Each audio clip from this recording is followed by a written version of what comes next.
হাইস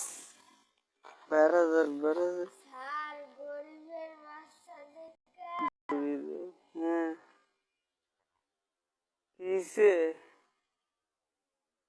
আমার লং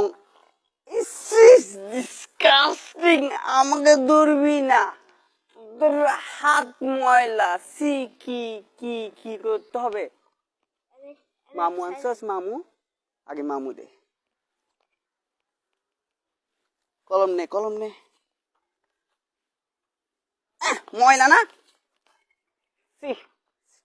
এটা ধর সি সি সি সি সি সি সি সি সি যা করে দিলাম কাটো জড়ি ধর সি থাক। এদিকে কি কি কি প্রয়োজন তোর আমার হ্যাঁ এই যে অটো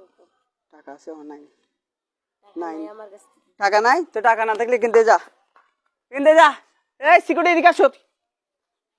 ওকে ডাক্কা মারি গেটের বাড়ি থেকে বাইর করো ডাক্কা মার কোত্থেকে আসে শালা এদিকে আসো ওদেরকে কেন কেন আনো বুঝছো কাকে আসতে দিবা জানো আমার বিউটি মেয়ে ওদেরকে আসতে দিবা বুঝছো আমার টাকা তো এখানেই খরচ করি ঠিক আছে প্রমোশন করে দিব এই গরিব ছাড়াদেরকে লাথি মারি ফেলে দিবি বুঝছো আমি গরিব কি আই হ্যাড গরিব আমি গরিবকে পছন্দ করি না বুঝছো যাও সুন্দর করে ডিটি করবা নাহলে কি পাইছি যাও কাট বল স্যার গো আমরা অনেক গরিব সাইন না দিলে আমরা মরে যাব তো মরে যা তো আমি চাই গরিব মরে যাক আই হ্যাড গরিব আমি গরিবকে ঘৃণা করি বুঝছো যা যা একটা বালের ঘরটা সব ভাঙিয়ে দিব কাট কাল কি রে আমেরিকা থেকে কল হ্যালো হোয়াট আমি প্রজেক্টে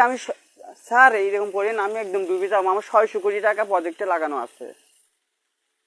প্লিজ স্যার এরকম করেন আমি একদম শেষ হয়ে যাব না স্যার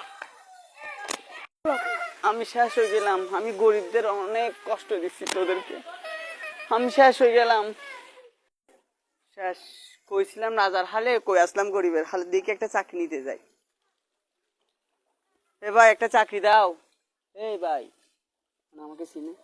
একটা চাকরি দাও স্যার আমাকে চিনছেন না আমি তো চিনি নাই আমাকে লাঠি বাটি দিয়া ফালা দিছে হাবিব